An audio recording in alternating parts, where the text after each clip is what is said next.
দীর্ঘ ৯ বছর মাদ্রাসার গ্রন্থাগারিক পদে চাকরি করার পর ওবায়দুর রহমান জানতে পারেন নিয়োগটি ছিল সম্পূর্ণ অবৈধ।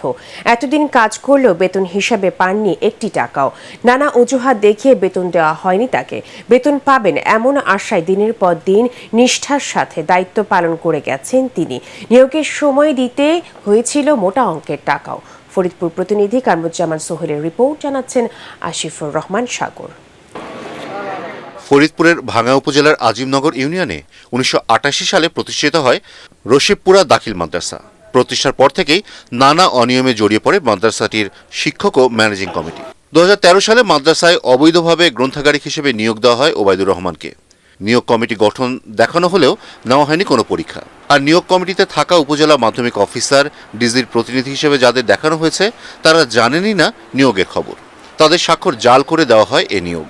ভুক্তভোগী ওবায়দুর রহমান জানান, এ পদে নিয়োগের জন্য তার কাছ থেকে ৫ লাখ টাকা নেয় কমিটি। এর প্রায় দীর্ঘ ৯ বছর পর ২০২২ সালে তিনি জানতে পারেন তার নিয়োগটি ছিল ভুয়া। ওই সময় কন্ট্যাক্ট ছিল ৩,৬০,০০০-৫০,০০০ টাকা।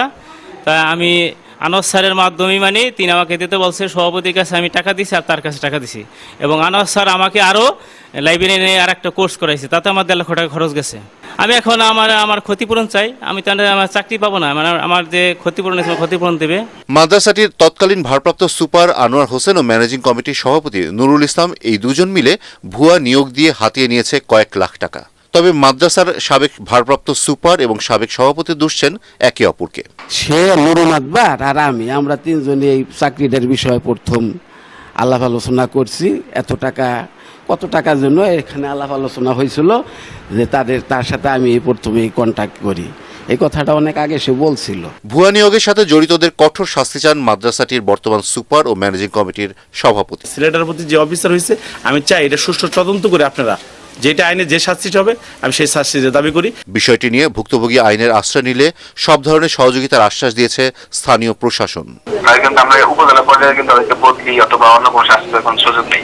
সেক্ষেত্রে বলছেন যে আপনি বোর্ডের চেয়ারম্যান বরাবর আবেদন করেন মাদ্রাসা বোর্ডে, ওনারা যদি তদন্ত করে আমাদেরকে তদন্ত আমার রিপোর্ট পারলে আলটিমেটলি ব্যবস্থাটা তো বোর্ডের নিতে হবে। কারণ মাদ্রাসা যারা সুপারিনটেন্ডেন্ট ওদেরকে আমরা বদলি করতে পারবো না, ওদের কোনো পানিশমেন্ট আমাদের দেওয়া উপজেলা পর্যায়ে। Bureau report, ATN Bangla.